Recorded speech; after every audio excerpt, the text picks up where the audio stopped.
गणेशाय नमः। इस वीडियो में आज जानेंगे पितरों के श्राद्ध से जुड़े गीता के 7वें अध्याय की महिमा क्या है। देवता ही पितर और पितर ही देवता और मौनी अमावस्या व्रत कथा।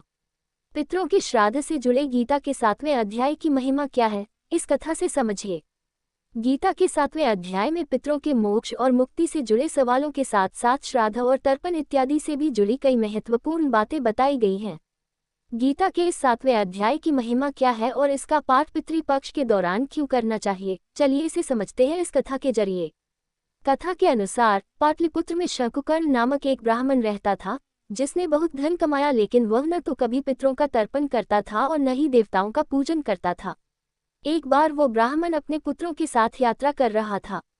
मार्ग में आधी रात के समय जब वह सो रहा था तो एक सर्प ने कहीं से आकर उसकी बाह में काट लिया। ब्राह्मण को बचाने के कई प्रयास किए गए, लेकिन उसके शरीर की रक्षा न हो सकी और कुछ ही क्षणों में उसके प्राण पखेरु उड़ गए। मृत्यु के बाद वह प्रेत बना और फिर बहुत समय के बाद उसका जन्म प्रेत सर्प योनि में हुआ। मरने के बाद और सर्प योनि में जन्म लेने के बाद भी उसका मन धन की वासना में ही बंधा हुआ था। इसलिए अपने पिछले जन्म में जो धन उसने सुरक्षा हेतु गाड़ रखा था और जिसके बारे में उसने अपने पुत्रों को भी नहीं बताया था, उसकी रक्षा करने वो सर्प के रूप में पहुंच गया। लेकिन कुछ समय बाद ही वो सांप की योनि से पीड़ित हो गया और सांप की योनि से पीड़ित होकर उसने स्वप्न में अपने पुत्रों के समक्ष आकर अपना मनोभाव बताया। सवेरे उठकर उसके सभी पुत्रों ने बड़े ही आश्चर्य के साथ एक दूसरे से स्वप्न की बातें बताई। उनमें से मंझला पुत्र कुदाल हाथ में लिए घर से निकला और जहां उसके पिता सर्प योनि धारण करके रहते थे उस स्थान पर गया। हालांकि उसे धन के स्थान का ठीक ठीक पता नहीं था, फिर भी लोभ बुद्धि से उसने वहां पहुंचकर कुछ जगहों पर खोदना शुरू कर दिया। इस दौरान उसने वो बिल भी खोद दिया जिसमें उसके पिता सर्प रूप में रहते थे। जब वो खोद ही रहा था कि तभी एक बड़ा भयानक सांप प्रकट हुआ और बोला, अरे मूर्ख, ये बिल क्यों खोद रहा है? इस पर उसके पुत्र ने कहा कि मुझे रात्रि में देखे हुए स्वप्न से पता चला है कि यहाँ धन गड़ा है, मैं उसे ही यहाँ लेने आया हूँ। इस पर उसके सर्प रूपी पिता बोले, मैं तेरा पिता हूँ और मैं ही तेरे सपने में आया था। यदि तू मेरा पुत्र है तो मुझे शीघ्र ही इस बंधन से मुक्त कर। मैं अपने पूर्व जन्म के गाड़े हुए धन के लालच के कारण ही सर्प योनि में उत्पन्न हुआ हूँ। इस पर उसके पुत्र ने पूछा कि उनकी मुक्ति कैसे होगी। इस पर उसके पिता ने कहा कि मेरे जैसे कर्म हैं, मुझे मुक्त करने में तीर्थ, दान, तप और यज्ञ भी समर्थ नहीं है। केवल गीता का 7वां अध्याय ही प्राणियों के मृत्यु आदि दुखों को दूर करने वाला है। इसलिए मेरे श्राद्ध के दिन गीता के 7वें अध्याय का पाठ करने वाले ब्राह्मण को श्रद्धा पूर्वक भोजन कराओ, इससे जरूर मुझे मुक्ति मिल जाएगी। सर्प योनि में जन्मे अपने पिता के ये वचन सुनकर उसके सभी पुत्रों ने उसकी आज्ञानुसार गीता के 7वें अध्याय का पाठ करवाया। तब शकुकर्ण ने अपने सर्प शरीर को त्याग कर दिव्य देह धारण किया और सारा धन पुत्रों के अधीन कर मोक्ष को प्राप्त किया। मान्यता है कि गीता के 7वें अध्याय को सुनने मात्र से ही मानव सभी पापों से मुक्त हो जाता है और मोक्ष को प्राप्त होता है। ज्योतिष के अनुसार पितृपक्ष में गीता के 7वें अध्याय का पाठ करने से पितृदोष से मुक्ति मिल सकती है। अगला कथा है देवता ही पितर और पितर ही देवता। पौराणिक कथा के अनुसार जब दिव्य ज्ञान संपन्न देवता ब्रह्मा जी के मन के विपरीत आचरण करने लगे तो उन्हें ज्ञान शून्य होने का शाप दे दिया। बाद में उनके अनुनय विनय पर उन्होंने कहा कि तुम लोग जाकर अपने पुत्रों से शिक्षा ले प्रायश्चित करो। पौराणिक कथा के अनुसार जब दिव्य ज्ञान संपन्न देवता ब्रह्मा जी के मन के विपरीत आचरण करने लगे तो उन्हें ज्ञान शून्य होने का शाप दे दिया। बाद में उनके अनुनय विनय पर उन्होंने कहा कि तुम लोग जाकर अपने पुत्रों से शिक्षा ले प्रायश्चित करो। वे देवपुत्र ऋषियों के पास गए। उन्होंने पुत्र कहकर देवताओं को संबोधित किया तो वे सब सोच में पड़ गए कि ये हमारे पुत्र हैं और हमें ही पुत्र कह रहे हैं। जब वे ब्रह्मा जी के पास गए तो अपना संशय भी रखा। विधाता ने बताया कि आप सब उनके जन्मदाता पिता हैं, जबकि वे आप लोगों के ज्ञानदाता पिता हैं। अज्ञानी व विद्यार्थी ज्ञानी व गुरु का पुत्र ही होता है, इसलिए आप सब परस्पर एक दूसरे के पितर हैं।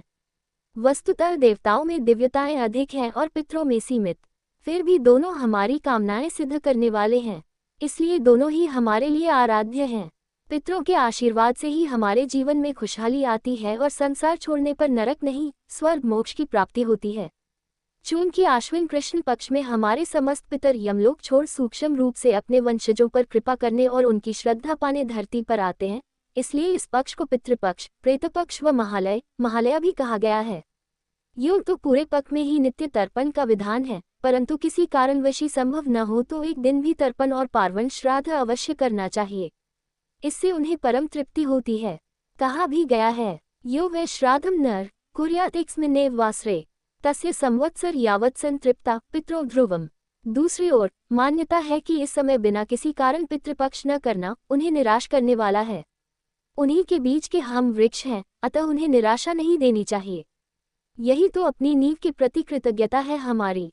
अगला कथा है मौनी अमावस्या व्रत कथा। हिंदू धर्म में मौनी अमावस्या का काफी महत्व माना गया है। इस दिन जातक को गंगा स्नान और दान करने विशेष रूप से कहा गया है। धार्मिक मान्यता है कि ऐसे करने से श्रीहरि प्रसन्न होते हैं और आशीर्वाद देते हैं। इस बार ये तिथि 29 जनवरी को पड़ रही है। साथ ही कहा गया कि इस दिन पितृ धरती पर आते हैं तो उनकी आत्मा की शांति के लिए तर्पण, पिंडदान और श्राद्ध करना चाहिए। मौनी अमावस्या के दिन गृहस्थ लोग और साधु सन्यासी व्रत और पूजन करते हैं। साथ ही कथा भी कहते व सुनते हैं। माना जाता है कि मौनी अमावस्या की कथा सुनने से व्रत की पूर्णता और पुण्य की प्राप्ति होती है। क्या है पौराणिक कथा? पौराणिक कथा के मुताबिक कांचीपुरी में देवस्वामी नाम का एक ब्राह्मण था। देवस्वामी की एक पत्नी का नाम धनवती था। उनके 7 बेटे और एक गुणवती नाम की बेटी थी। एक बार एक स्वामी जी ने गुणवती के भाग्य की भविष्यवाणी की कि गुणवती के विवाह के बाद उसका पति मृत्यु गति को प्राप्त हो जाएगा। इस भविष्यवाणी से परेशान देवस्वामी ने एक महात्मा की सलाह ली। महात्मा ने बताया कि सिंगल द्वीप में रहने वाली पतिव्रता महिला सोमा धाबिन अगर अपने पुण्य दान कर दे तो ये दोष खत्म हो जाएगा। इसके बाद देवस्वामी ने अपनी बेटी गुणवती को उसके छोटे भाई के साथ सोमा धाबिन के पास भेजा। यात्रा के दौरान दोनों भाई बहन समंदर किनारे एक पीपल के पेड़ के नीचे विश्राम के लिए रुके। फिर यहाँ से एक गिद्ध कुंबे की मदद से वे समंदर पार कर सोमा धोबिन के घर पहुंचे। पहुंचने के बाद गुणवती ने उनके घर के कामों में हाथ भी बटाया। इसके बाद सोमा को अपनी परेशानी बताई। ये सब सुनने के बाद सोमा का दिल पसीज गया और फिर उन्होंने गुणवती को साथ लिया और उसके घर गई। यहाँ पहुंचकर उसकी शादी के दिन पूजा पाठ कर सोमा ने अपने पुण्य गुणवती को दान कर दिए, जिससे गुणवती के पति का जीवन बच गया। इसके बाद सोमा ने भगवान विष्णु की पूजा और 108 परिक्रमा की, जिससे उनके पति और बेटे की अकाल मृत्यु टल गई। इसके बाद से ही माना गया कि कथा के मुताबिक मौनी अमावस्या के दिन व्रत, दान और श्रीहरि की पूजा से जीवन में सुख, समृद्धि और मोक्ष की प्राप्ति होती है। सभी भक्तगण बोलिए विष्णु भगवान की जय, विष्णु भगवान की जय, विष्णु भगवान की जय, विष्णु भगवान की जय, विष्णु भगवान की जय। अगर आपको ये कथा प्रसंग अच्छी लगी हो तो ऐसी ही और धार्मिक कथा प्रसंग को सुनने के लिए आप हमारे YouTube चैनल को सब्सक्राइब, लाइक और ज़्यादा से ज़्यादा लोगों के साथ शेयर करें। अपने विचार हमें कमेंट बॉक्स में जरूर भेजें। धन्यवाद।